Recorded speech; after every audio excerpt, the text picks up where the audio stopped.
حضرت علی رضی اللہ تعالیٰ عنہ سے روایت ہے وَسَأَلَهُ رَجُلٌ فَقَالَ، علی رضی اللہ تعالیٰ عنہ کو ایک شخص نے کہا اَيُّ شَهْرٍ تَأْمُرُنِي أَنْ أَصُومَ بَعْدَ شَهْرِ رمضان، کہ رمضان المبارک کے بعد آپ مجھے کون سے مہینے میں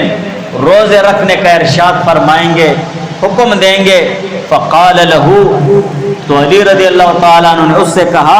ما سمعت احدا يسأل عن هذا الا رجلا، کہ ایسا سوال کرتے ہوئے میں نے کسی شخص کو بھی نہیں سنا، الا رجلا، مگر ایک شخص،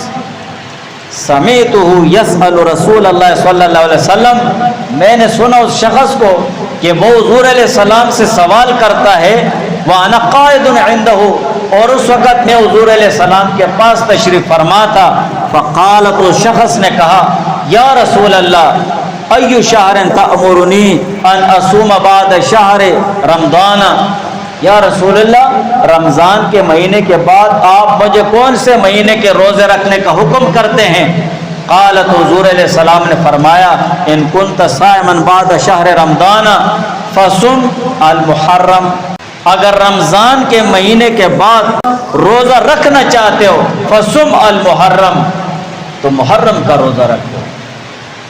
فإنه شهر اللہ، اسی لیے محرم الحرام یہ اللہ تعالیٰ کا مہینہ ہے،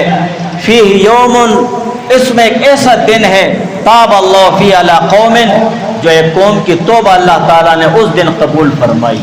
اور وہ قوم کون سی تھی؟ بنی اسرائیل۔ بنی اسرائیل کو اللہ تعالیٰ نے فرعون سے نجات دی، وَيَتُوبُ فِيهِ عَلَىٰ قَوْمٍ آخَرِينَ، اور دوسرے قوموں کی یعنی دوسرے لوگوں کی توبہ اللہ تعالیٰ قبول فرمائیں گے۔ یہ کون سا دن ہے؟ یوم عاشوراء، یوم عاشوراء کا دن ہے۔